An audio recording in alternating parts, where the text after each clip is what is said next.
So ayan mga kadrama-rama, alam ko pong inaabangan nyo po no yung next na mangyayari dito sa Born to Shine dahil alam naman po talaga natin yung katotohanan nga po no about nga po sa pagkatao nga po ni Jenny na kung saan nga po talaga sinabi ni Dara yung katotohanan dito kay Megan na magkapatid nga po talaga sila at alam naman po natin na brainwash din po talaga ni Dara itong si Megan na kung saan alam naman po natin na sasabihin na sana po talaga ni Megan yung katotohanan dito kay Jenny noon nung nalaman niya mula dito kay Dara.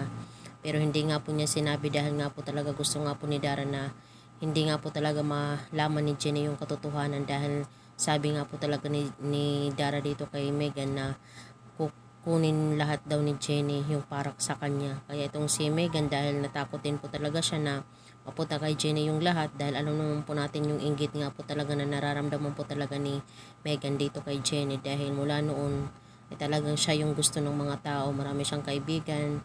Subalit siya ay wala po talagang nakipagkaibigan sa kanya dahil nga din po talaga sa karakter na mayroon siya.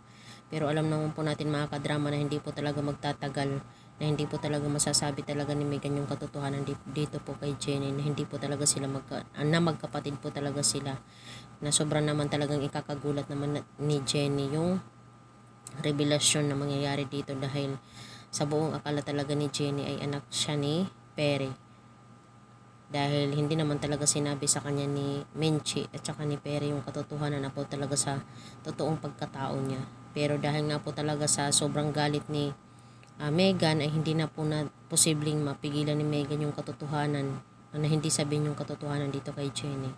Diba? Sa sobrang inggit niya, sa sobrang insecure niya dito kay Jenny dahil lahat na lang napapapunta sa kanya. Then posible nga din po talaga na magkaroon ng sariling concert itong si Jenny, magkakaroon naman ng additional inggit na naman itong si Megan. Kaya itong si Megan talagang galit na naman, 'di ba? Kung ano-ano na lang yung mga ginagawa. At dahil nga po talaga ito mga kadrama na posibleng masabi talaga ni Megan na totoong magkapatid tayo sa ama Jenny. Kaya galit na galit ako sa iyo dahil kinuha mo ang lahat sa akin.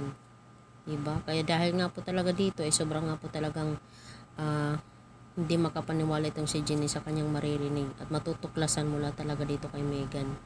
At dahil nga po talaga dito mga kadrama ay hindi po talaga makapaniwala itong si Jenny sa maririnig niya dito kay Megan. Posibleng i-twist naman na ni Megan. Diba? Kung ano naman yung sasabihin ni Megan na nagkamali siya ganito ganyan. Pero sa totoo yun naman talaga magkapatid sila.